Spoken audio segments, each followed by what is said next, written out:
जय सिया राम। हम सब ने सुना है दानवीर कर्ण, राजा हरिश्चंद्र। इन दोनों के जैसे आज तक संसार में कोई दानी नहीं हुए। राजा बलि, इनके जैसे कोई दानी नहीं हुए।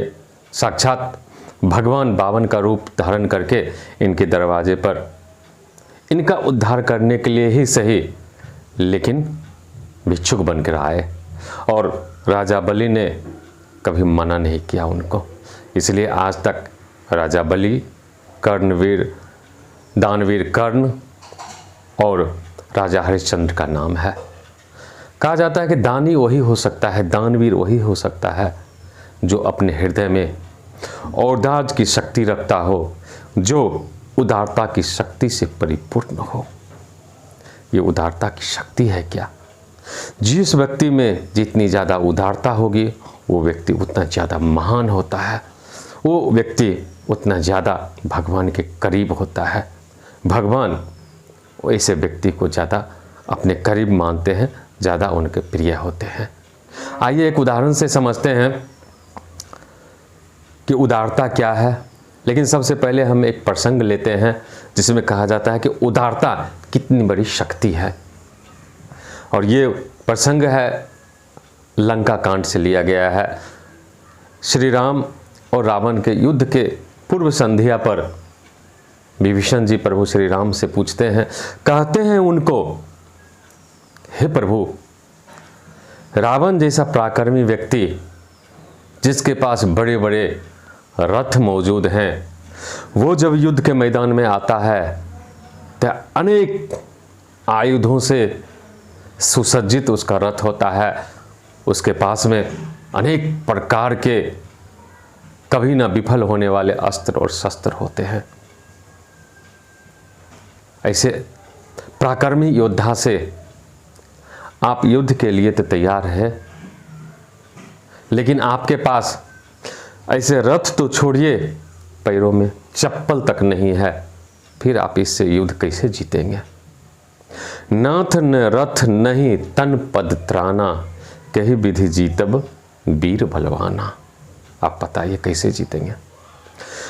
भगवान मुस्कुराकर मित्र विभीषण से कहते हैं, हे मित्र,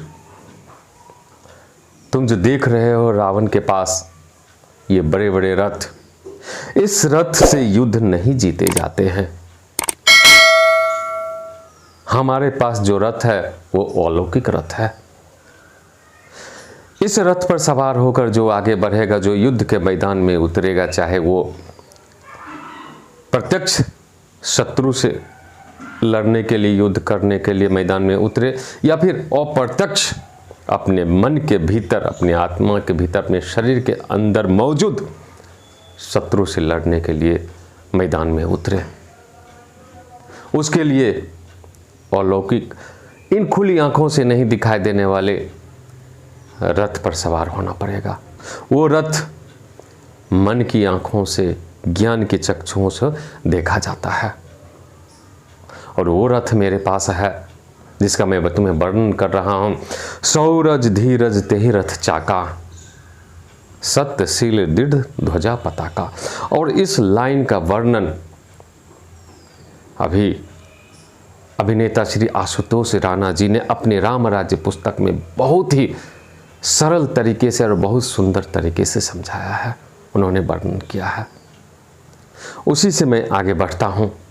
उन्होंने कहा, उन्होंने लिखा है उस पुस्तक में कि प्रभु श्री राम मित्र विभीषण से कहते हैं कि मित्र, मेरा जीवन रथ शौर्य और धैर्य नामक दो पहियों पर चलता है।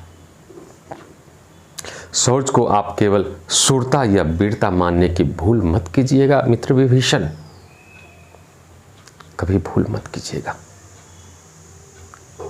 यह औदार्य की शक्ति से परिपूर्ण, औदार्य मतलब उदारता की शक्ति से पूर्ण, अर्थात जिस व्यक्ति के चित्त में कभी न डिगने वाली दया, धर्म और आस्था मौजूद हो, उसी व्यक्ति में ये उदारता उत्पन्न होती है, उसी में यह औदार्यता की शक्ति भरपूर होती है।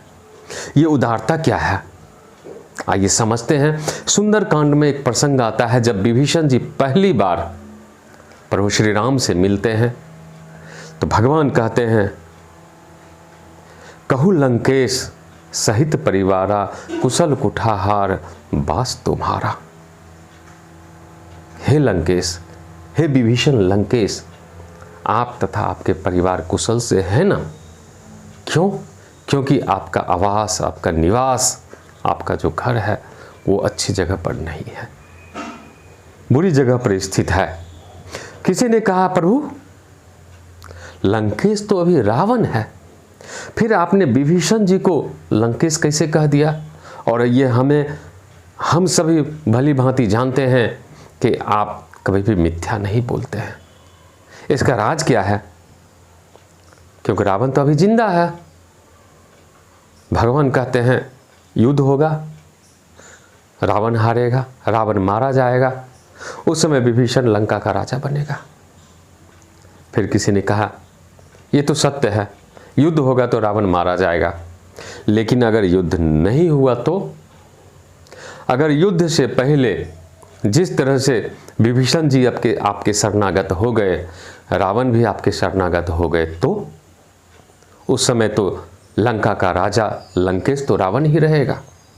भगवान कहते नहीं, उस स्थिति में भी मैं विभीषण को ही लंका का राजा बनाऊंगा। तो फिर रावण कहाँ जाएगा? वो तो आपका शरणागत हो गया, तो वो कहाँ जाएगा?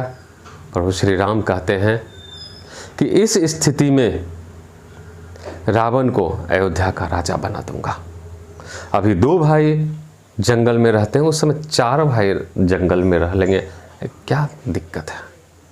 कोई समस्या नहीं। लेकिन अब लंकेश कह दिया तो कह दिया।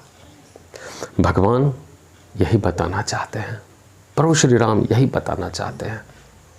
उदारता, कितनी बड़ी उदारता का उदाहरण उन्होंने पेश किया कि शरणागत जो होएगा उसको मैं अपना राजपाट भी दे दूंगा।